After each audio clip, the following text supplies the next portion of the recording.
Hello and good evening. Welcome to another episode of Cantinho Benfiquista podcast, number 184. We're getting closer and closer to 200. The magic of Champions League. As always, I am your host, Mike. I am joined by Bill and Oscar. Hashtag Lodgeball. I'll start with you, Oscar. How are you? I'm good, man. Feeling good. Finally feeling like the jitters inside of me coming out. I love it. Oscar or Bill, are you feeling as excited? Best manager in the world. I said it from day one. Yeah, right. No, I mean good. I mean solid performance for given the circumstances of the training and when players arrived. So looking good for game one. Fair. Today we are going to talk about Benfica 4, Santa Clara 1. Bruno Lage's return. He once again gets the benefit of playing a home match as he did the first time around. And ironically enough, he was trailing in both his first time and now his return. And they turned it around, which was good. We'll also look ahead to Thursday's Champions League match against Red Star Belgrade. And we'll talk about our 8 matches and make some predictions for this newly formatted Champions League. For those of you who are tuning in, as always, please leave us your comments, your thoughts, your opinions in the chat, regardless of what platform you're tuning in on. E quem esteja a ver e prefere ver o podcast em português, hoje é o nosso podcast em inglês. Podem participar, deixem os vossos comentários. Amanhã teremos o podcast em português moderado pelo Luís, a partir das 21h30, mas estão à vontade de participar aqui connosco no podcast. Todos percebemos português, por isso esteja à vontade. For those of you who are tuning in on YouTube, please leave us a like on this broadcast. Subscribe if you haven't. We are, last time I checked, we're about 25 away from hitting 1,000 on YouTube, which is a big mark for us. And if you're on Facebook or you have Facebook and you haven't already, head on over there and follow and like our page. We are about 20 away from hitting 46,000. So moving on up. So we'd appreciate if you guys can show us some love. It doesn't cost you any money. It takes you a couple seconds and helps us out in the long run. All right, let's dive in here. Benfica 4, Santa Clara 1. I'm naturally going to start with Oscar because he got his wish. He got the manager that he wanted back, that he's been so desperately defending for, 2-3 years since he left. We started with Trubin, Ba, Tomás Araújo, Otamendi, Carreras, Barreiro. Oh, wait, no, I'm looking at the wrong one. My bad. Let's restart again. I was looking at the wrong tab. Trubin. I know, I was confused when I said Tomás Araújo. I'm like, wait a second. Trubin, Ba, António Silva, Otamendi, Carreras, Aktürkoğlu, Kökcü, Rolheiser, Florentino, Di Maria, and Pavlidis. I'll start, Oscar. First, I'll ask you, surprises. I can't even remember. I was meant to write it down. I forgot. But surprises on the 11, given he had very few days to practice with a lot of the internationals. And, guys like Aktürkoğlu new to the squad. Yeah, to me, the only one that really surprises me is Artuğlu. Just because. Can you say that again? Artuğlu. No, Aktürkoğlu. There you go. Boy, this is going to be fun. Well, that's it. All right, but that's the only surprise, just because he had no time to train with the team, so he didn't know how to how those guys played, how they matched up, or whatnot. So to me, that's the only surprise. The rest, and like Rothenleiser was another one that I was not getting a lot of minutes, and these names. Rothenleiser. Yeah, I'm not gonna say any more. I'm gonna have to clip these. This is amazing. I love it. Rothenleiser. Yeah, dude. Why do they keep just getting these names? Like, I don't get it. Make it difficult for you. Yeah, but that's the other one. Like, to me, and then not playing with the two Trincos is probably the best. Like, the way against, especially at home against a smaller team, we can't go two Trincos. It just slows down the game, and you could see the fluidity on the game, like with this attacking formation. It's just a total different game, man. And we went down one goal first 15 seconds of the game, and I was not worried. I think like we showed like the pressure that we're like pressing up high. we're moving the ball quickly and like creating opportunities. And that's the thing that with Raja, we were not creating opportunities. That's what scared me, is we were not creating opportunities.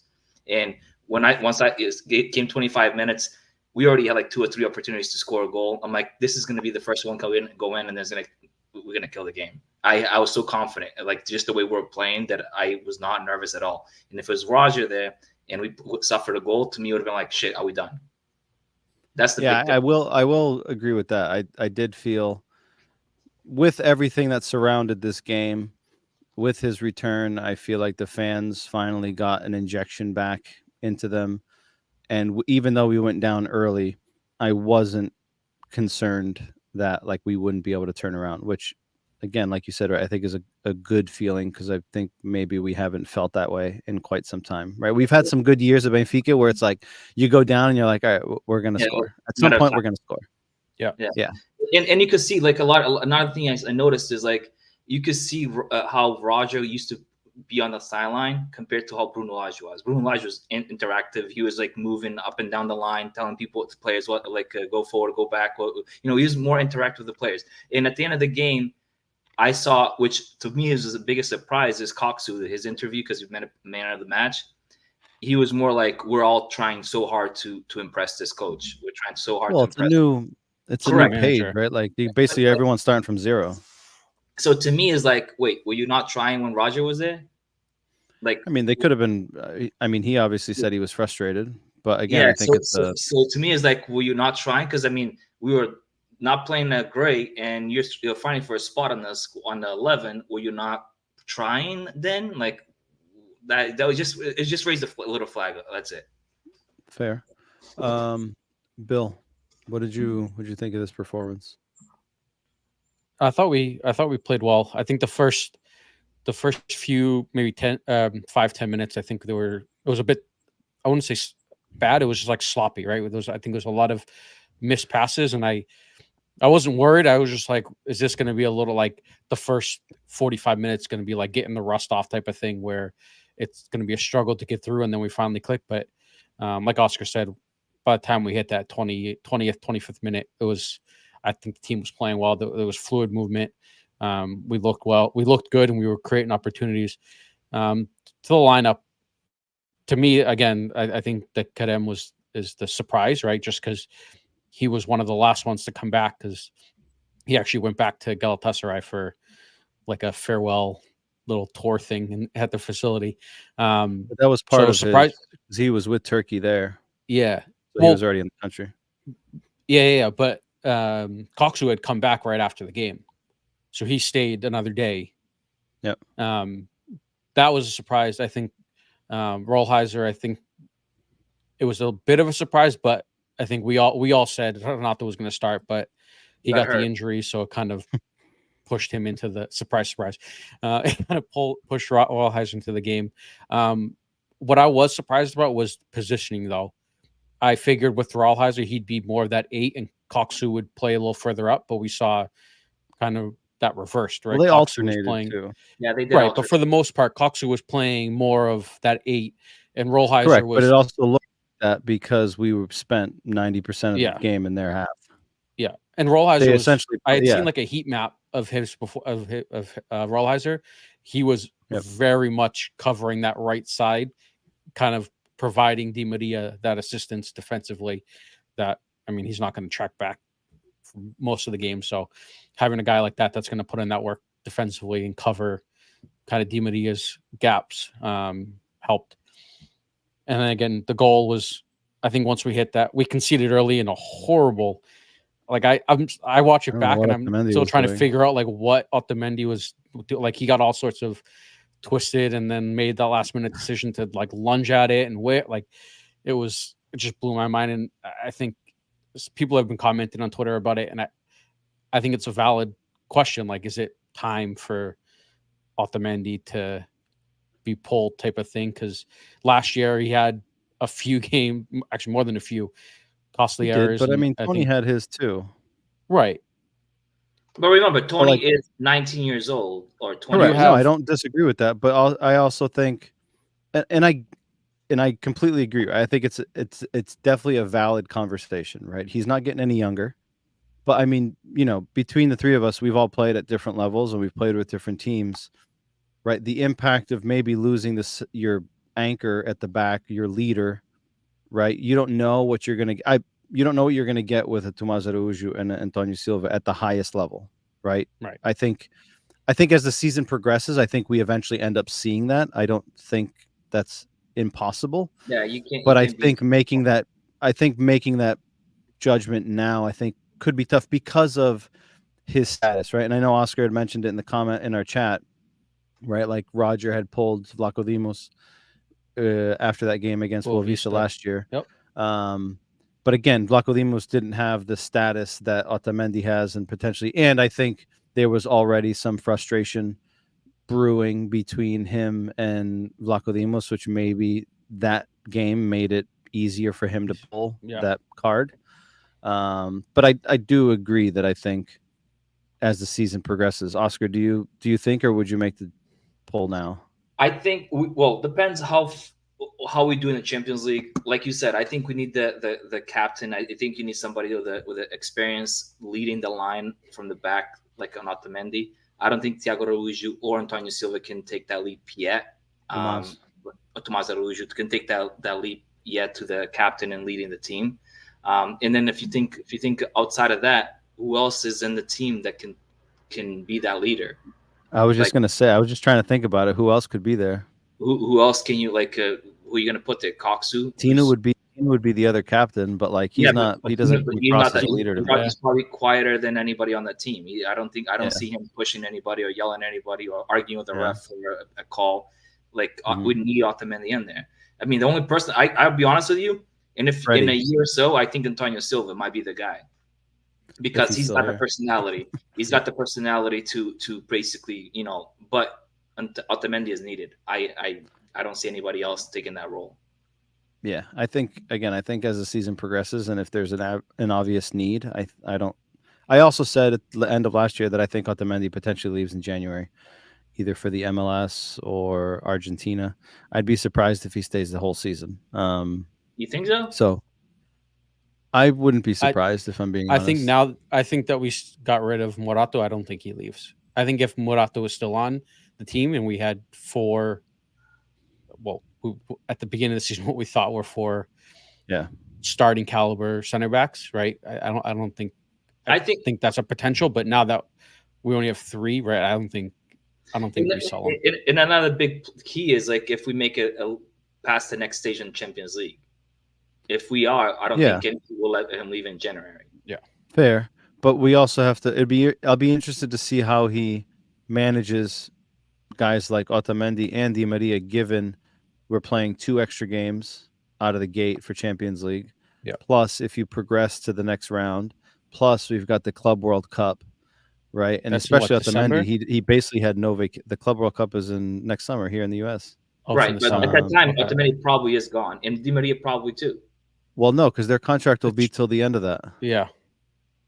Because the Club World Cup's in June, July. I think it's July, actually. And typically the contracts end at the end of June, but they would be here till then. So it'd be interesting to see, right? Because you're naturally playing a lot more games, and especially Otamendi, he had no vacation. At least Di Maria is not in the national team anymore, so that gives him some free time back. But I'd be curious to see how he plays him out. And that's why I think that we could potentially see Tomás and Antonio more than maybe we anticipated throughout the season, even if it's some games at home against lesser opponents. Definitely like the Taça da Liga. I think that's a perfect opportunity to throw them in there. I mean, they played together in the youth league. They won the Champions League together, so it's not like they're not familiar with each other. I mean, I can see Bruno Lage more than Roger doing that. No, I agree with that. I mean, Roger 100%. Did it last year. They played together last year a few times. Yeah, I mean, I think towards the end. Yeah, was Otamendi on the bench by choice? I think he had gotten suspended one time. Correct. Yellow cards. He was not playing. Every time he was available, he played. Yeah, I'm pretty sure. Yeah, I'm almost positive it was like 2 times towards the end of the season, and I'm 99% sure it was one was because he got too many yellow cards. Let me just run through the comments quickly. Cesar, boa noite, Cesar. Tiago, boa noite, Maltinha. #LageBall. He's on your train, Oscar. Rui Marques, those players checked out from Schmidt midway last season. Claudio Suarez Jr. Obras. Rui Marques, I love to see Kökcü running box to box. Impressive. I thought in the second half there was a play where we got kind of unbalanced and we got caught in transition, and he like sprinted 40 yards and was telling the center back to occupy the space in the box, and he was going to cut the guy off outside on the wing. And like this was probably like 60th, 70th minute, and it just made me think like, damn, dude, like he's legit committed to like making this work. It's like basically got a new life. So it was good to see. It's weird because Roger got him and wanted him. Correct. Which is, and I've said that to many people before. Like he basically handpicked him. He spoke to him on the phone to get him to come, and then all of a sudden it's like it went haywire. Like where the hell did it go wrong? It's very odd. I could tell you many bulletin boards. Mark, welcome back. He said we could use another veteran center back. Is Witsel available to return? It's crazy to see how he dropped into a center back role under Simeone. I know, you know who's available. Well. You know who's available to count Benfica? Who? The veteran, very veteran, who scores a lot of goals. Who? His name center is back. Champions League. Center back? Yeah. Who? Sergio Ramos, guy. I thought you were going to say it, but I wasn't going to say that because it's pretty unrealistic, his salary. I know, but his salary. Team. Yeah. But if you can get someone like him with his experience, like, that'd be massive. Yeah. But I don't think you could. No chance, I don't know how they would be able to structure that salary in a way that made it made sense. Casillas, and you never thought that would be happening. That's fair. That's fair. And I think Casillas was probably younger than he was. That would be like a massive signing. Mark, I'm curious to know. Well, you said Witsel. Anyone else that you think that's realistic, that's veteran, that you think we could go scoop up in January? Leave it in the comments. I wanted to call out a couple of performances here. Well, first I'm going to say, all right, we've played 3 games at home, Oscar. We played Santa Clara at home. We played Stella Lamadora at home where we won 1-0, and we played Casa Pia where we won 3-0. I'm going to tell you the number of ações na área adversária. So for those of you in English, the amount of actions or touches that Benfica had in the opponent's box. In these 3 games, I'm going to give you 3 numbers, and if you can tell me which one was each game. So one game, we had 43. Another game, we had 31. And another game, we had 48. Which one do you think was this game, Santa Clara? 31, 48, or 43? 41.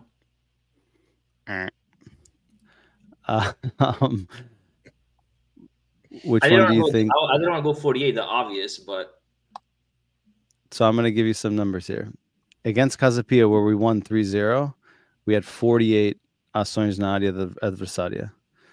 Against Stella Lamadora, we won 1-0. We had 43 ações na área adversária. And against Santa Clara, where the presumption is that we played better, we created more, we had 31 ações na área adversária. So I think looking at it, right, and these are just numbers. I thought it was interesting because looking at it on the surface, right, I think we can all agree, and probably most people will say that we played better. There's still a lot of work to be done, but given the conditions that he had, like Bill said, right, I think we just looked more loose. The team looked a little bit more comfortable. There were still some moments where we got unbalanced and we got caught in transition, and we need to work on that because against better teams, we'll get hurt. But I thought it was interesting that of the games, right, I think we can all say we didn't really play that great against Casa Pia Stella Lamadora.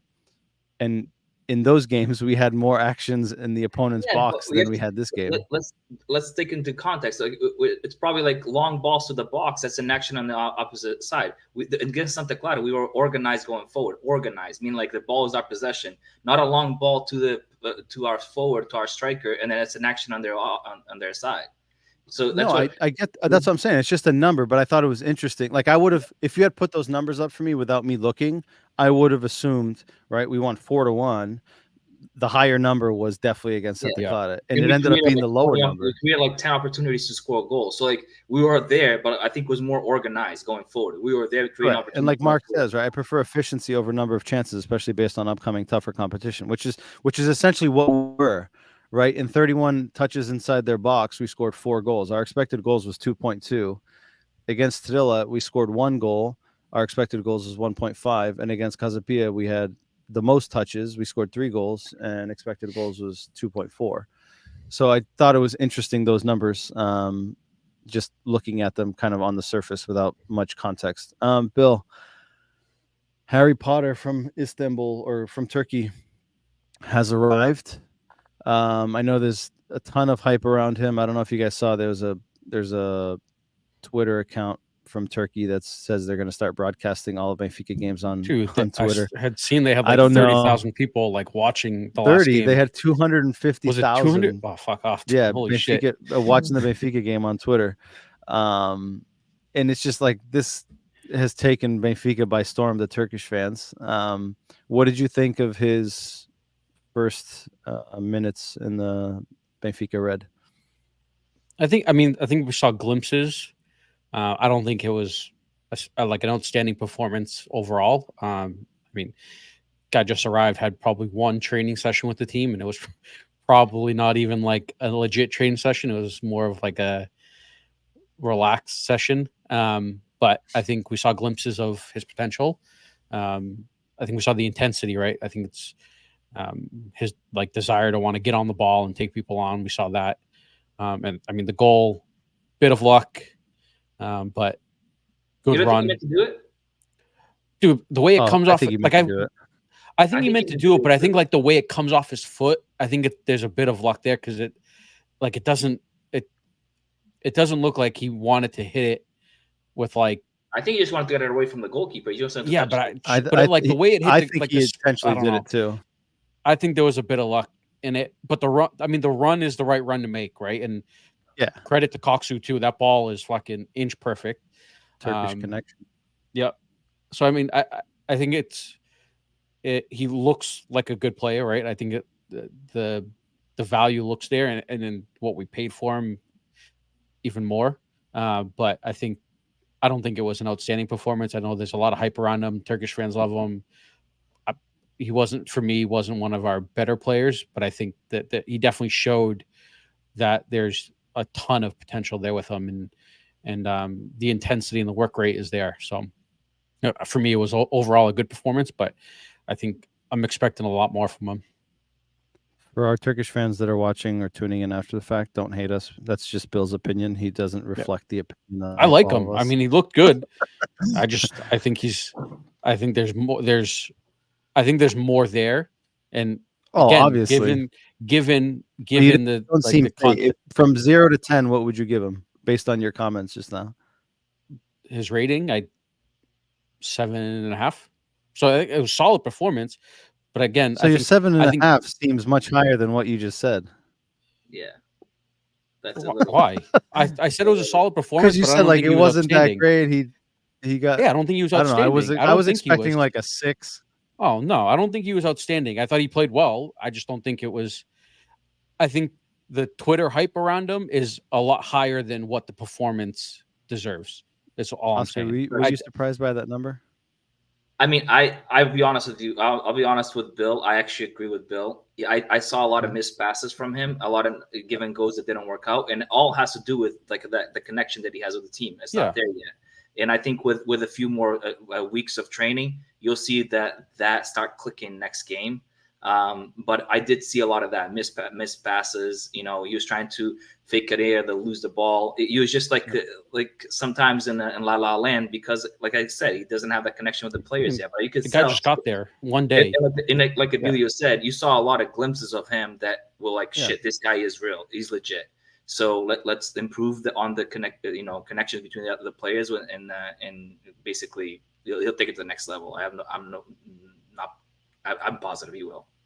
What would you give him as a number? I mean, I think a 7.5 is a good number to give him. He scored a goal, our first goal, and we're down 1 goal, and that was clutch. So a 7 because of the goal and because of intensity, because he was pressing high, he was never stopped running. And but I could see a lot of 8s and 9s from him. Okay, goal point gives him a 7.2. I agree with what you guys said. I was just based on how Bill framed it. I was expecting him to say like a 6. I did think him and a few others, I think in certain phases of the match, we missed quite a few simple passes. I think with the hype around the new manager, some new faces, new life for some players, maybe there was kind of that desire to maybe stretch it a little bit more and do maybe a little bit more than you normally would to kind of show, that you're there and that you're present and you deserve a spot. I thought he looked good. I like how direct he is. He reminds me, he's quick, speed wise, right? He's going to be a big help for us, but his ability to go on his left, on his right, I think is great. And he had a play there where he's at the edge of the box. I can't remember if it was already 1-0 or 1-1, but he has it on his right foot and drops his shoulder and takes both defenders with him and goes left and then shoots it, and the goalie saves it, knocks it over the bar. I think it was 1-1 already. So I like plays like that for me, like guys that are, willing to take that risk, right? In his first game, right? Maybe he played a little bit safe, but he seems to be one of those guys that, he's fine with thinking outside the box and being creative and using that. So I, like you guys said, I think there's a lot more to unwrap there. Hopefully Bruno Lage can get the best out of him. And I think we had talked about in the last podcast, I think him having Kökcü there might help his adapting easier. And I think the other way around too, I think might give Kökcü some comfort as well, having someone there. And I didn't know Amdouni is Turkish descent. Like, he was born in Switzerland, but his dad, I believe, is Turkish and his mom is Tunisian, Moroccan. I think. Tunisian, I think. So the three of them were chatting before the game in the field. And I was like, I wonder if they're speaking English to each other. But lo and behold, he speaks Turkish as well, so it made sense. So another one with the name. Holy shit! Amdouni. It's easy. We gotta have a pronunciation class for Oscar to get all the names. I wish that's why you guys don't know, but that's why I want the Portuguese guys in there, like from the youth team. The secret's out of the bag. Jay, you gotta a lot easier to say than Amdouni. Jay, you gotta rewind to the beginning and watch Oscar say Aktürkoğlu at the beginning of the podcast. He almost had a seizure trying to pronounce it. Aktürkoğlu, I got it. There you go. Let me run through some comments. Rui says his movements off the ball were so good in terms of Aktürkoğlu. Rollheiser with the ball at his feet was also something that jumped out to me. He did look good. Rollheiser had a good performance considering he had been out for quite some time, so didn't have that match. He's fitness. A big dude. He's a big boy. I think he's physical. He can bounce people. He's got that Argentinian. I was in going to him. say South American. South American. Jay, my buddy Jay, welcome to the podcast from Aruba. This guy's on his honeymoon, newly married. Right there. Say hi to the wife. Had some time and figured I'd check in on the group. He says, Viva Benfica, Viva Bruno Lage, Oscar's boy. Rui says, talk about missed passes, Tino. Holy shit, he's the next guy that needs some bench time. And Jay jumps in there. Rui, stop it. Tino should not be benched. Best Trinco we got. He's the only one we got, if we're being honest. Barreiro's not really a Trinco. Shut up, Jay. Go walk the dog. He's on his honeymoon. The dog's not there. So, he doesn't have a dog. His brother has a dog. Rui, by the me, seems like you need it. Oh, here we go. Oscar, don't pronounce shit. It's pronounced. Just easier to make up a nickname for him. Pronounce. Just easier to make. Yeah, you got to get nicknames, Oscar. Easy. We don't want any tongue twisters for you. Argentino do direito. There you go. Turkey number 1, Turkey number 2. Let's close this game out unless you guys have anything else to add. Bill, I'll start with you. Who's your man of the match in this one? Easy. For me, it was Kökcü. I think he kind of dictated the game and how we played, and when we went like quick, when we slowed it down a bit, I think he was the one that kind of made the team go and tick, and I think we finally saw like a full, because we have seen glimpses of Kökcü play really well, but I feel like that was his, like, might have been the first like full 90 from start to finish where he looked very good, and it was good to see. I forgot to mention, can we also have an honorable mention for Juan Di Maria's goal? Nice pass from Ba. I was convinced that Di Maria was going to like tear a hamstring when he made that run. get I to mean, he it? made like Yeah. a 30-yard run, and I'm like, oh, this isn't gonna go well. But I mean, that Yeah, finish was just he's still fast. he did. But like, if you see the way he runs, like he has like these short strides, and he's always had it like that, which is funny. But just the way he was running, I'm like, oh God, please don't pull up, please don't pull up. And then he just chips it over the keeper. I wasn't expecting that, but nice finish. And then also honorable mention that miss from Amdouni at the top of the 6. Oh my on God. Artur Cabral's pass across the box. I mean, And then hits a worldly of a free kick that hits off the corner of the crossbar. And I will say, Artur Cabral, I don't know what you guys think, but I thought Artur Cabral looked good when he came in. He had a couple of good moments. He got away. I mean, there's a play at the edge of the box where he's like shielding the ball, and the dude just like bounces off of him and falls. He's huge, like, dude. His ability to use his body is just unbelievable. But again, let's see if we can get the best out of him. Yeah. But we have two strikers that are different, right? Pavlidis is able to be mobile, come back, link up play. He was not getting as fast as either. Pavlidis looked a little off. Anyways. Correct. So I thought he linked up play well, but I think one thing that we need to figure out, and we were struggling with it with Roger, was getting him the ball in goal scoring opportunity spots. Yeah.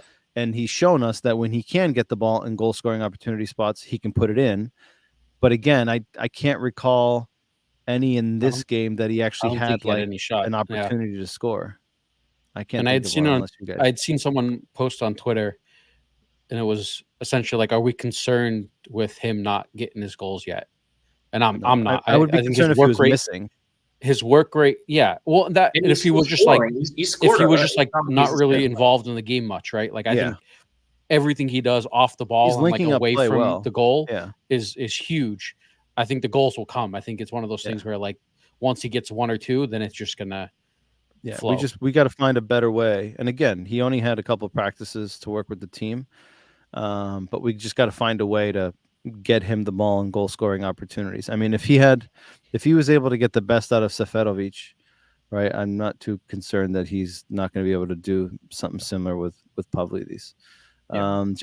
Jay says Kökcü, from what I saw, was the man of the match, and Andreas misses also one-on-one with the keeper. His I felt was unlucky. He was off. Was he off? He was off. I didn't see the replay. But I felt like his was unlucky. Like he hits it well. The goalie it ends up going right at the goalie, and he had a good reflex. Oscar, who's your man of the match? Yeah, I agree with Bill. I think Kökcü looked his best game since he's been at Benfica. I think he looked a complete game defensively and attacking, at 2 assists. So you can't get it away from him. And then I just want to give a shout out to Florentino and Antonio Silva for scoring. Florentino, I think, it was his first goal for Benfica in I don't know how many years. I think might have been the first one since Bruno Lage. Since Lage. I was about to say, I think it's since Lage left. Yeah. It was a nice layup from Otamendi. That was. Yeah, it was a nice layup, and it was a diving header. Like but when it fell to him, I was like, oh no. It's like the worst of all person people for you wanted to fall to yeah. him. But and then Antonio Silva scoring after going through a little drought of like performances, coming back and scoring a goal, I can give him some momentum. But I just wanted to, before we move on to the next one, a lot of criticism on the internet about the first goal. Do you guys consider that a foul if they reviewed it back to Otamendi's takeaway? So I saw it a few times, and it's a bang play in the sense like it's hard for you to tell if he hits the guy first or if he hits the ball first. I wouldn't have been surprised if they called it a foul, but I will say after that play, Santa Clara has the ball two times. Yeah. Before we actually go and score. So it doesn't have a direct impact to the goal. The only argument to that is they never had possession. They touched the ball, but never with possession. Correct. So if they had called a foul, I 100% would have not been surprised. But again, it's one of those plays where it's like it happens so fast. It's tough to see. Even if you slow down the replay, even it's on tough to see. Replay, it's so hard to see who hits, like if he hits him or the ball first. Yeah. But because he's kind of from behind, he swipes at the ball. He swipes at the guy first. To me, it would have been a foul. I mean, if it was my opposing team scoring against us, I would ask for the foul. And I don't disagree with that. So I can't say that I would say it. I can't sit here and say no, it's not a foul. 100%. Right. Absolutely not. I mean, we did see it in Sporting's game in Porto game. Yeah. Correct. And they've come out and said there were errors, and we got to accept it. So, Correct. but and they criticize us, but we can't. Yeah, right. Like Porto's guy stepped on the dude's foot. Yeah, as he was putting the ball to the net, he stepped on like, how is the other guy supposed to help defend? Yeah, it's like tripping the guy so you can run past him and score. And that right there, right? That's a direct impact, right? Because basically takes the guy out and he's done. Yeah. So I wouldn't have been upset if they called it back because of that play. Again, we're probably going to sit here and say, well, I think Benfica still would have won based on, how the match played out. But again, it's just that was the most crucial goal, 1-1. That's an assumption for us, right? We don't know what would have happened after that. So I can agree with that. Your man of the match? Mine is Kökcü. Oh, I couldn't remember if you said it. All right. Thursday, we have the beginning of the Champions League for us. The Champions League kicked off today with some crazy lopsided results already. We just run through them quickly. Juventus won 3-1 at home against PSV. Aston Villa went away to Switzerland and defeated Young Boys 3-0. Bayern Munich put up a crooked ass number against Dinamo Zagreb, 9-2. Milan struggling, man. Danny just texted me asking me how long Paulo Fonseca is going to last. I don't know if he's going to last very long. I didn't realize he's only won one game. Yeah. They lost to Liverpool 3-1 after being up early. Pulisic scored. Real Madrid, I didn't see the game, but I heard that they struggled a bit against Stuttgart, ended up winning 3-1. And Sporting comes away with a 2-0 victory at home against Lille. So Benfica starts on Thursday against Red Star Belgrade, an opponent that we've played 2 times in an official match. I believe it was 1984. We lost 3-2 there and won 2-0 at home. So it's been a long time since we played them. I will say it's probably one of the most hostile environments to play in Europe. I mean, if you see videos of like the tunnel going to the stadium, like it's absolutely brutal. You see videos of like Partizan versus Red Star Belgrade, and it's just like the hostility in that stadium is just absolutely brutal. So I think it's going to be a really, really tough test for us. But I think there's no doubt that Benfica should come out because of the quality that we have.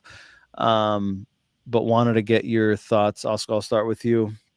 What's your expectation going into this game? Right, it's important for us to get off to a hot start. And actually, quickly before, I just wanted to read off some numbers. So, new format. There are how many teams? 36. 36. Is it 36 or 32? Hold on, I got it right here. There are 36. And the way it works is so Benfica ended up getting and Sporting ended up getting less money up front because they basically changed the structuring of how it works out. So they basically got 18.62 million to walk in comparison to last year. For example, Porto got 41 million just to qualify. Benfica got 39 million, but that was because it was a coefficient. And now they're doing it based on a market pool or value pillar. In terms of prizes or money, first place through 8th place, which are the ones that qualify directly, are going to get first place gets 9.9 million to qualify directly, and 8th place gets 7.97 million to qualify directly. In addition to that, the first 8 teams also get 2 million bonus per game. If you win, it is a prize of 2.1 million for a win, 700,000 for a draw.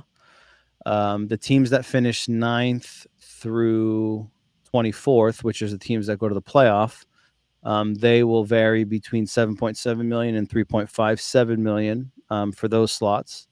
In addition to the teams from 8th to 16th will also get an additional 1 million. So there's some decent amount of money to be won there. But I just wanted to point out the structure of, again, first 8 qualify directly, 9 through 24 go to a playoff to then progress. I don't know if I don't know if you guys know, is the playoff a 2-game playoff or is it a 1-game? Do you guys know? I do not know. Take a I'll look. have to look that up, or if someone in the chat knows. I don't recall if it's a 1 or a 2-game playoff. Oscar, what's your expectation going into this game? I'm looking up Red Stars like recent Radonjic is there. and their recent matches, man. They don't lose much. Yeah, but the Red Star Belgrade is like the Benfica of Serbia. Like them and Partizan are basically like the only 2 clubs there that are actually competitive. Yeah, but even in Champions League last year, they played Man City. They lost 3-2. Like they're not a team like and especially like you said, the hostile environment isn't gonna catch. It's a tough place to play. Yeah, so that's gonna. I think we're gonna win. I think it's gonna be one of those. Remember last year's game, Benfica against Rangers in Scotland when 2 years ago. Was it? That was with JJ. No, I think it was with Roger. We won 1-0. Like we lost. Oh yeah, Rafa scored. Rafa scored that, and it was a hostile environment. We were going in there like shit. We have no chance because and we won a game 1-0. I think it's gonna be one of those games where we're gonna defend, and I think we're gonna score 1 goal and call it a day. So 1-0 is very, very, very, very hard game.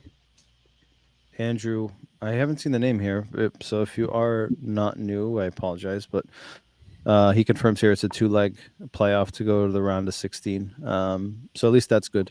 You don't get caught with 1 game. You think we're going to go there and defend, Oscar? I think we're going to go there. I think once we score, if we score first, I think it's going to be more like we're going to be defending that result. Okay. I think it's and maybe I'm totally just thinking like recent Benfica, and I'm not. Yeah, I think you are. I don't see Bruno Lage setting up to defend. But it's going to be a tough environment. I think a Red Star is going to give it to us afterwards. If we score first, and if they score first, then I think they're going to be defending. I think we're going to be seeing a lot of game like we saw against Santa Clara, with us on top of them the whole time. But if we score first, I don't know. I think it's going to be really, really tough. And I could see a tie game too, but I'm going to go with 1-0. I have it on my sheet. All right. Andrew says he's from Rentham, just down the road, not too far. He says he's newish, loves the show. We appreciate it. If you haven't already, subscribe, like the stream. Jay says, so Mike, on the second leg, if we win both games, do we get money for both wins? So every match has its pool of wins, and then you get the money for progressing. So every match is its own individual. So, but you only play. Yes, every match that you win. Yeah. You only play each team once. The 2 legs. No, he's saying on the round is. He's saying the 2 legs. Do we get, if we win both? Do you get the winning money for each? Yeah. Bill, do you agree with Oscar in his perspective of what we are walking into? 100%. I think. You also think we go there and it's play conservative? So I wouldn't say, I don't know if we play conservative, but I think we'll see a team at least the first 15, maybe 20 minutes play a little more conservative than probably we would want. I think we go in and kind of feel the game out and let them. I mean, they're at home, right? So they're going to want to control the game as much as they can. But I think to start, I think we feel the game out. And like Oscar said, if we score early, I think I don't see us going guns blazing. If we get an early goal or something, I don't see us fucking just going out. I think if we get an early goal, I think we try to control the game and keep possession as much as possible. And I think early on, I think that's what we're going to see. I don't think we're going to see a ton from us. I don't think we're going to see us going guns blazing with our outside backs, just all bombing up the field. Right? I think it's going to be methodical. I think we're going to take our time, pick our moments. I think maybe later in the second half, we might see more us open up a bit more. But I think to start, I think it's going to be a more controlled approach to the game. Given, again, Lage is going to have 2 practices with the guys before 2 or 3 before a game. Like it's one of those is a recovery, right? Exactly. And so it's like him implementing what he wants to do isn't going to be quick. It's going to take time, and I think going into these games, it's going to be a more cautious approach. And I think we're going to probably see a lineup very similar to what we saw over the weekend. I Don't think. get ahead of me, dude. Don't All right, get my ahead of bad. me with the lineup. But I think it's going to be very hostile. And I had mentioned this to Mike I texted him. I'm concerned with the No Name Boys and the Hajduk split, The Hajduk split, kind of like their brotherhood, if you will. causing problems. Yeah, because we're on like a probation period with fucking UEFA as it is, and these guys are coming from, I think they're in Croatia, right? They're in Croatia. Yeah. Yeah.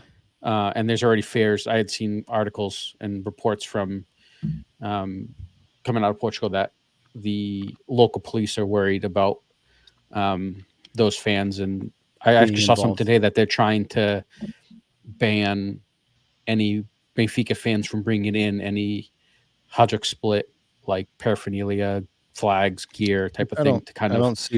I don't disagree with that, right? Like that's not. They're trying to do it to kind of like control and keep fans from kind of getting too out of control, and that's my concern. Right, we're already in a very sensitive area with UEFA. Yeah, we're on probation already with UEFA, so given our flares and all that shit, and yeah, I think this could end up being bad. Not just the game. I think is going to go well. I think from a club perspective, this could be a bad trip, unfortunately.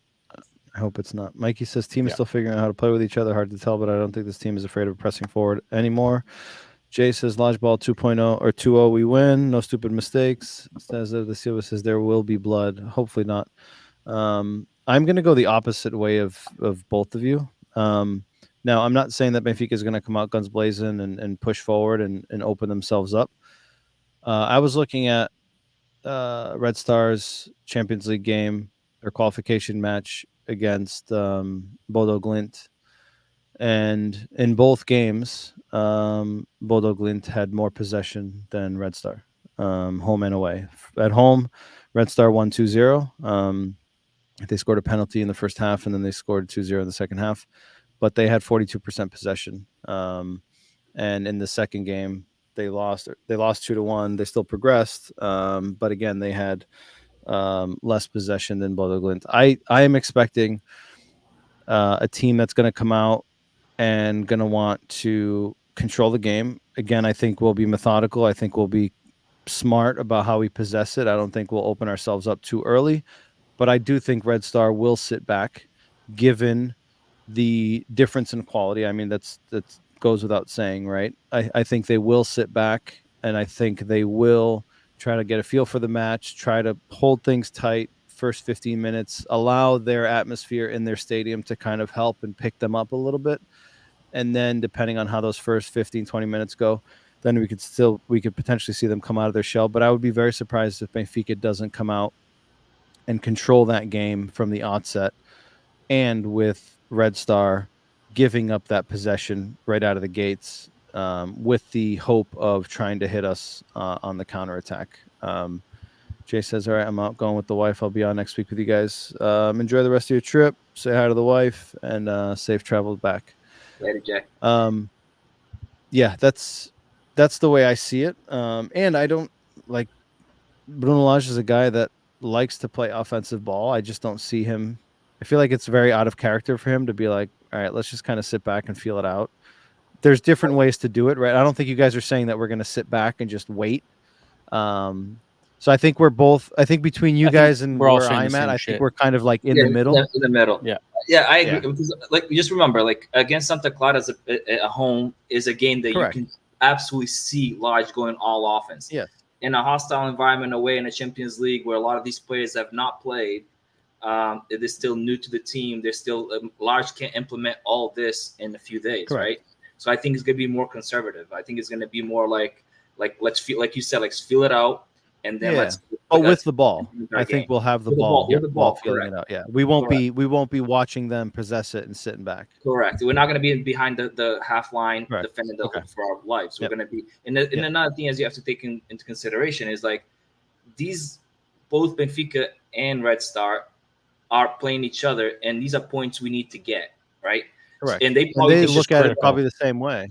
They Yep. probably think the same way. This is our chance. We need to get points here. Like we don't have another chance to get points. Benfica has to think of that way. Red Star is one that we absolutely get the 3 points. Like that's what they have to think about. Like we need them because there's not going to be a lot of opportunities to get them. And looking at Red Star's calendar, I mean, they actually have a pretty favorable. They have Benfica. They go away to Inter. They go away to Monaco. They play at home against Barcelona. Then they play at home against Stuttgart. They go to Milan. They receive PSV.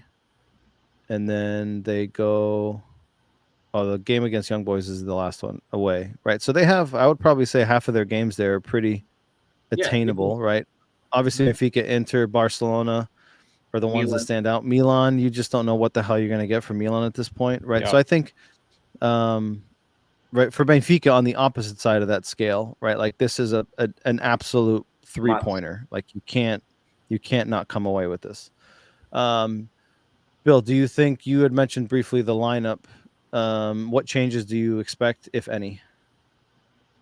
I don't think we'll see any. I think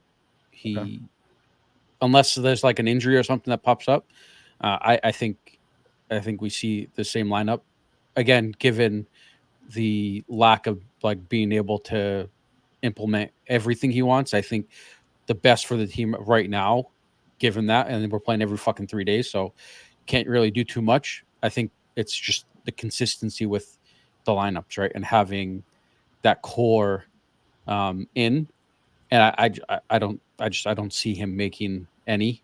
Given how we played well, right, all around. I think we had a very good performance against Santa Clara, and I don't see him making any changes. I think if we had maybe more time, maybe we'd see a change or two, but I think we see the same lineup. Andrew says 3 points or bust. Anything less is a disappointment. Hold on. Lage needs to go for it.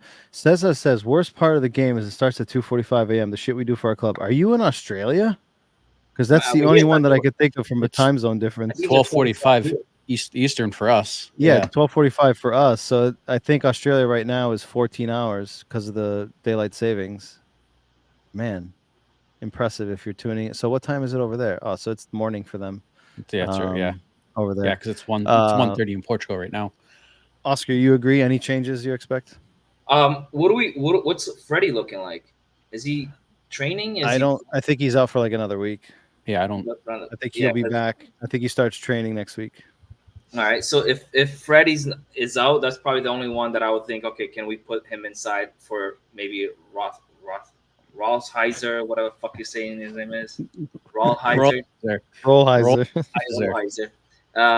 Maybe, but Rolheiser had a good game, so it's tough to take him out of the lineup. So I don't see changes unless he wants to maybe start the game with a Barreto in there to be more conservative, but I doubt it. I think it's going to be the same lineup. Fair. The only question mark that I have, and this is being a bit risky, I don't think it'll happen, but I think it could be a possibility, is given the environment, the physicality that this game is going to bring, Artur Cabral could be a secret weapon from the start, given his physicality, given his presence in the box. That's the only one that I could potentially see. I'd be shocked. I would be too. But looking at who's available, he's the only one that kind of jumps out to me that could potentially, given the context of this game, that could potentially be an option. I don't think he'll do it, but I wouldn't be entirely surprised if he went with it. But I agree with you. I don't think on the surface, I don't think we'll see any changes there. Says this is 11:25 a.m. in Sydney. Man, watching us from the land down under, we appreciate that. Having his morning coffee or brunch, watching us. Rui says, gents, have a good night. Just shout out to all the firefighters and the wildfires in my hometown where some of my family members were actually in danger. That is true. What's your hometown, Rui? Yeah, where are you from, Rui? I know it's in the fires all over the Vedo, now in Chaves as well. He might be from that area. I'm not sure. But yeah, lots of craziness going on in Portugal right now with the wildfires. So we do hope that those of you who are following and everyone's safe, and your friends, family are safe as well. Damn, so he's from Velha. That's why I kept seeing that on CMTV. That's the big one. Yeah, that's the big one. Yeah. So we hope your family is safe. Stay safe, and hopefully everyone gets through this. Hopefully it rains. We can have a miracle and get some rain over there and put this stuff But up. it's the sad part. It's all men started fires, which is fucking ridiculous. Unfortunate. It's unfortunate, our culture. I want to run through. So I sent over some questions, and those of you that are tuning in, let us know what you think in the comments. So we're going to look at who do we think is going to win the Champions League?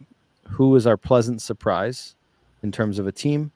Who's our biggest disappointment in terms of a team? Who do we think will be the leading scorer? Who do we think will be the standout player? And how far do we think Benfica can go? Let's start with winner. Bill, who do you think is going to win? Real. Okay. Oscar? Easy. Yeah, I have Real as well. I'm going City. Yeah, I mean, to me, those are the two. I mean, you can put Bayern in there too. Bayern is always champions. They had a struggle last year, but I don't know. I think City and Real are deceiving. Yeah, but time will tell. Pleasant surprise, Oscar. Who's your pleasant surprise? You guys, there's a story to this pleasant surprise, but I think his intro. I already know who he's gonna say. What? Go. I'm gonna say Aston Villa, and I'll tell you why. Oh, damn, that was mine. Mine too. I'm looking at this schedule, and they have. I was about to say their schedule is favorable out of that I can think of. So if they don't make the top 8, which to me will be a freaking surprise, that's bad. And I think they'll make it. They'll be in the top 8 because of the schedule that they have. Same thing. Yeah, and they look good today. And then I looked at the schedule. I watched the Young Boys game today. They looked good. So they had Young Boys today. Easy. They got Bayern Munich next, Bologna, Club Brugge, Juventus at home, Leipzig away, Monaco away, and then Celtic at home. So they do have a very favorable. Outside of that Bayern game, you would think they can win. They should win. Yeah, and their tougher game is Juventus, but it's at home. But Juve at home, the other exactly. toughest one. But Bayern is the only one that oh shit, they're gonna lose that one. That's crazy that we all had the same one, dude. And I legit picked it, and I was like, "Oh, this is gonna be a good one." Like I can't imagine too many people. Yeah, so did I. Fuck off. And I didn't even look at their schedule. I watched their game today, and Emery's got them. I watched their game this weekend too, being down 2-0, and they came back and beat Everton. It's not often that we're all on the same page in terms of choices here. Jay had a surprise would be. What did he say? Oh yeah, let me see what Jay's word. So Jay said winner. Leverkusen. Jay had Man City winning, and he had Leverkusen as his pleasant surprise. Yeah, which is a good call. Good call, but I don't know who Leverkusen plays. I think Leverkusen ends up having a drop off this season. I think last year was like a wonder year for them. They've already dropped points. Have they? I haven't followed them. They lost. Leipzig, I think, right? Leipzig. Says it thinks Bayern wins it, and I'm assuming his pleasant surprise is Benfica. Okay. I wish. Biggest disappointment, Bill. PSG.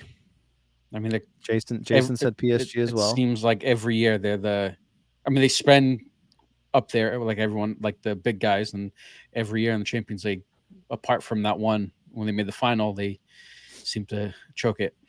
But they lost their biggest players like Messi, Mbappe, and and they went out and spent hundreds of millions of dollars replacing them. I get it, but that's a lot of major players. So to me, they're gonna suck. And Ramos is hurt now, so whatever. I think Milan might be my biggest disappointment. AC Milan, yeah. Mine's Inter. I think just going back to what we had mentioned earlier, the way it's going right now, I don't know if Paulo Fonseca will make it till November. Yeah. Why is yours in September? So I think Inter, they won mine's Inter because of the expectation. I don't think there's as much expectation on AC Milan because they don't have as good of a squad. Mine is more on the basis of the expectation for Inter. I think they have the best by far squad as a whole in Italy. They won the championship last year. Were they the runners up last year? Was it last year? I can't remember. I don't remember. I was thinking the same thing. I don't remember if it was last year or the year before. It was them versus City. Was that last year or the year before? Like It was last year, wasn't it? When was it the year before, Zoom Roger actually went far in the Champions because that's who we lost to. Oh, it was Dortmund, Real Madrid. I forgot that. Okay. Yeah. No, yeah. So based on the fact that they won the championship in Italy, they've got a tough schedule. I mean, they've got Man City to start. They've got Arsenal. They've got Leipzig. They've got Leverkusen. Right. So right there, that's 4 tough games. And then they've got Red Star. They've got Young Boys away. They've got Sparta Prague away, and then Monaco at home. But I think those 4 games could be challenging for them, and I think we could potentially see. I'm not saying they get knocked out, but I could potentially see them going to the playoff instead of being one of the first 8. All right, next one was leading scorer, Oscar. I know that Kane has a freaking lead right now because he scored like 4 goals today, whatever the fuck it was. So so it's tough to take. It's tough to not put him up top because of the 4 goals he scored today. So just scoring like 9 goals in the Champions League is already like, whoa, shit, he's already halfway there. So I'm gonna have to go with Kane. Okay, Cesar says Real Madrid will be the disappointment. Bill, goal scorer. Yeah, I went Kane as well. If we had done this before today, I don't know if. I mean, Kane is a prolific scorer. Like, I'm not going to take anything away from him. Yeah. But if we had done this before, I probably would have leaned Holland. But like Oscar said, 4 goals in match day 1 is just one of those things where it's like you said, you get to 9-10 goals. That's like a good campaign, and he's halfway there. Like, it's nuts.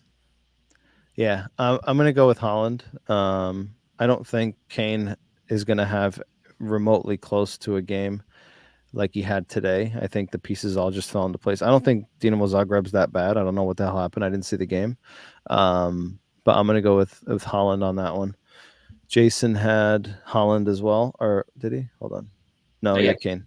Standout player, Jason had Holland. Oscar, who's your standout player? You guys not gonna fucking like me, Better but not be the same guy I have. I'm gonna put. I'm gonna put a Gio Keres. Okay. Bill. Mbappe. I'm gonna go with Barcola from PSG.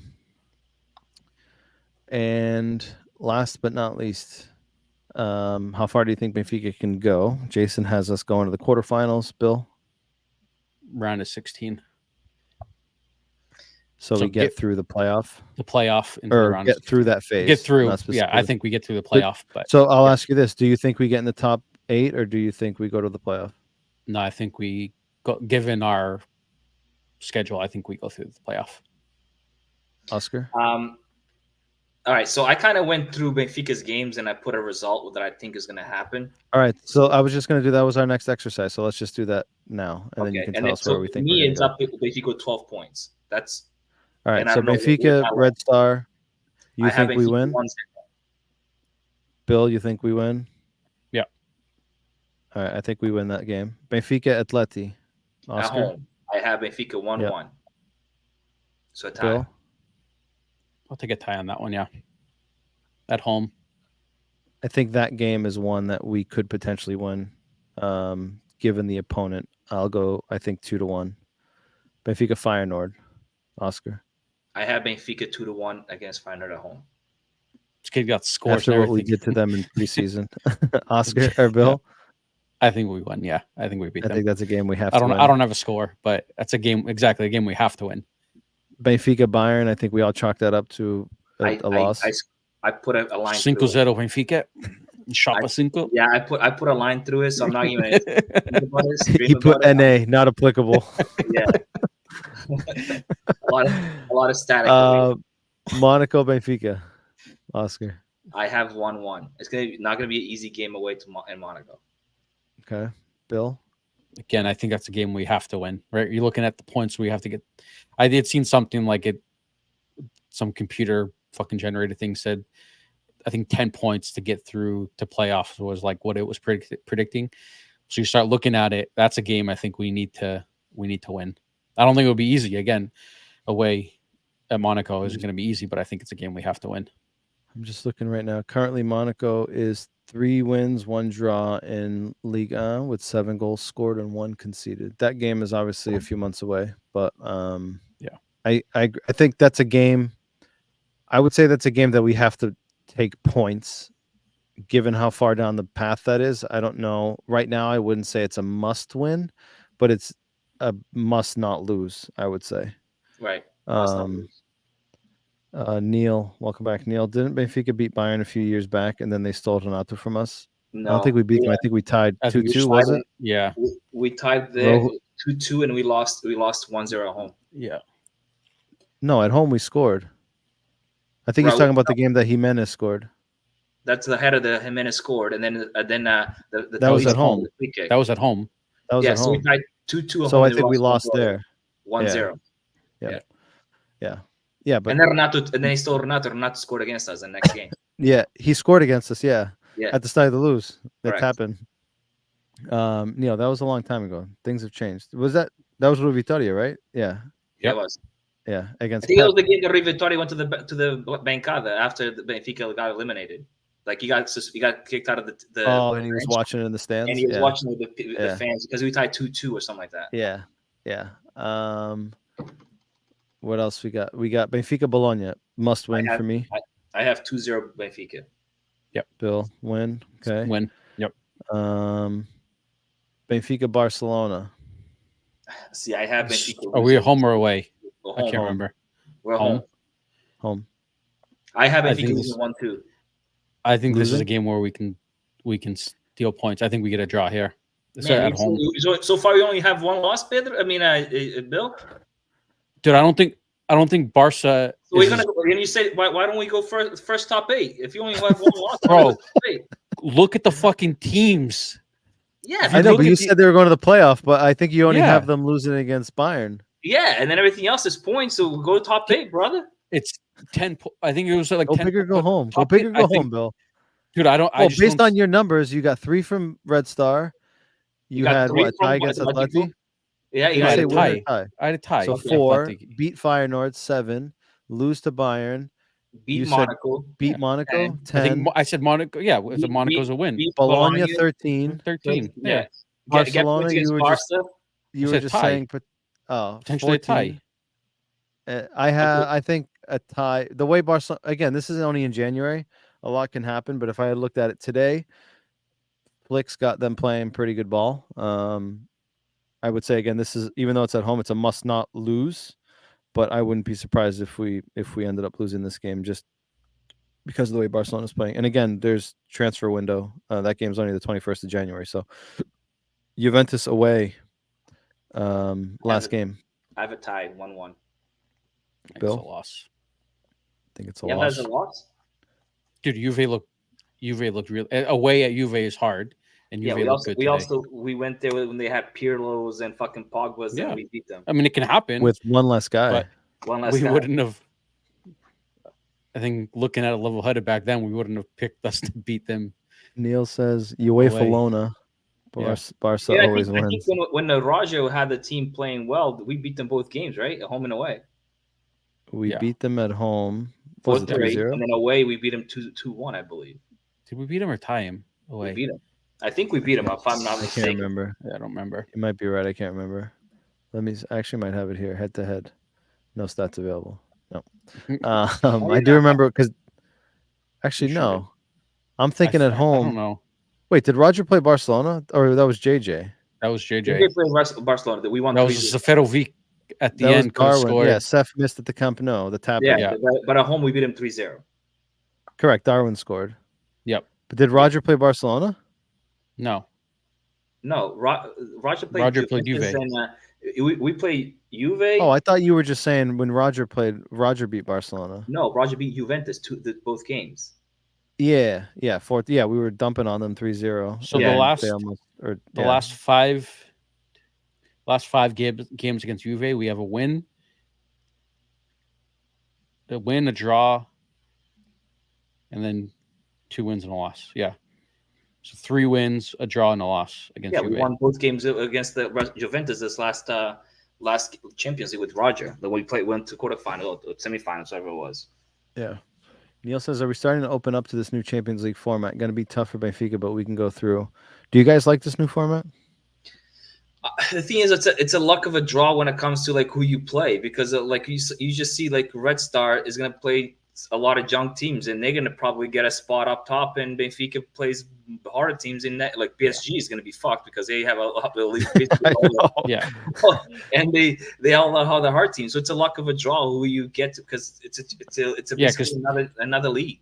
Because typically in the group, like the old way, the group you'd have one of the big dogs, and then it'd be lesser opponents all the way with everybody else. And like there's always one group that always had like two big dogs, because somehow one always would end up in the second pot. But this way, like you could end up, because you get teams from your own pot now. Yeah, you could end up playing fucking Real, Barca, Bayern. Like if you looking at Barca or PSG's schedule, they got Girona at home, then they go to Arsenal, they got PSV at home, they got Atleti at home, they go to Bayern Munich, they go to Salzburg, they got City at home, and then they got Stuttgart away.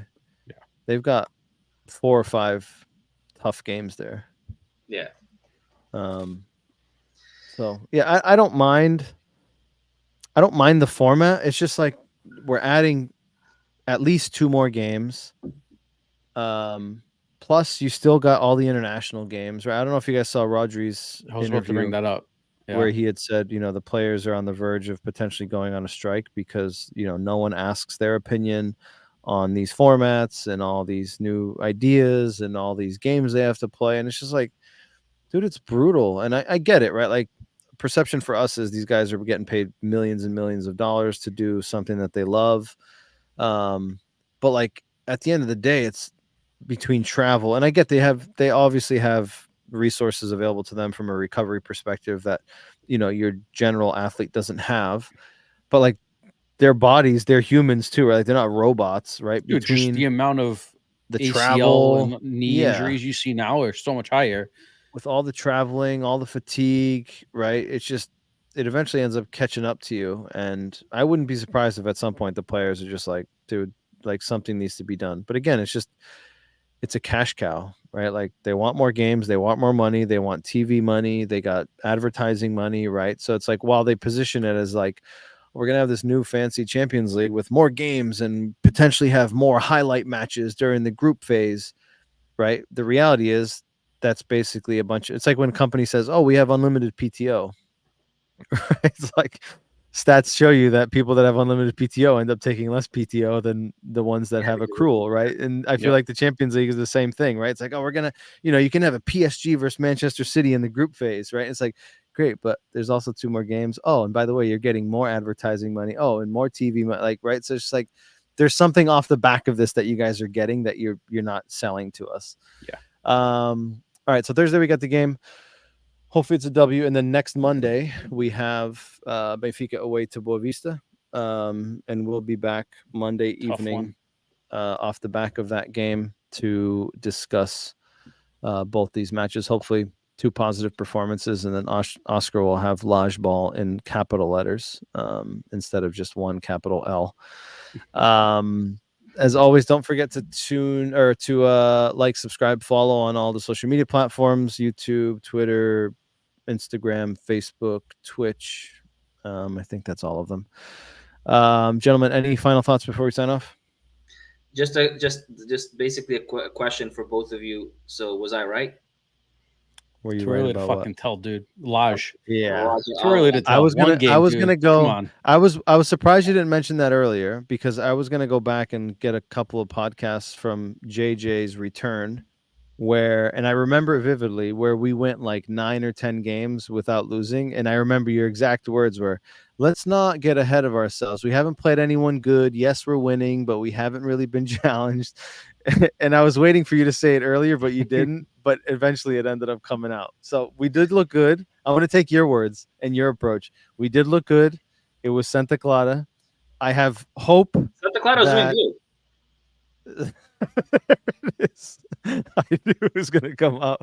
Yes, they were. They've won 3 of 4. The only game they lost was against Porto, and they looked good against Porto. They got unlucky. They could have been up 1-0 before they conceded. So I'll give you that. Wait, if I remember vividly as well, when George Jesus came back and we were winning games, I also said we're not winning convincingly. We were winning 1-0, 2-1 here, and all that. It was like not convincing. We had a couple games where we beat Famalicão like 5-1 or 5-2 away.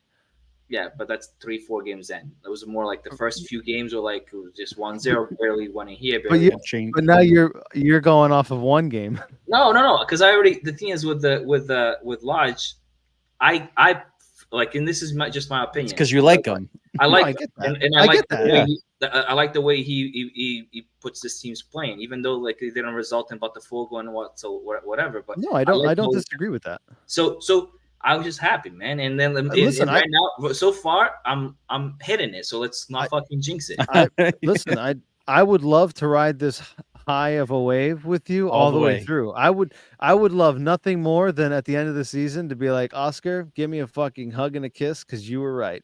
And we're celebrating titles. There's nothing more that I would want. So I mean, my feedback if we don't is like we should have done it earlier to have more time to win. Yeah, I'm already preparing for everything. He's preparing. Yeah. He's preparing for damage control. Exactly. He knows what he's doing. Yeah. Bill, any final thoughts? Just keep the momentum going. I think we looked good against Santa Clara, and let's hopefully we start the Champions League off with a good positive result. If we win on Thursday, Oscar's going to be on the "we're back" train.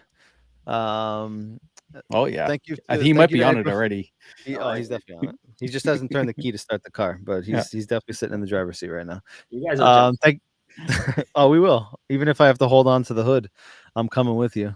Thank you to everyone that tuned in either live or after the fact. Also, don't forget to if you want any replica jerseys of top quality, sportkits.pt. Use code Cantinho, Cantinho, the number 10. You get 10% off. They have not just Benfica kits. They got Portugal. They've got all sorts of replicas there. So check them out. Again, sportkits.pt. 10% off using Cantinho, Cantinho, and the number 10. We'll be back next Monday. Have a good rest of your evening, morning, afternoon, depending on when you're tuning in. Viva Sport Lisboa Benfica. Have a good night, everyone.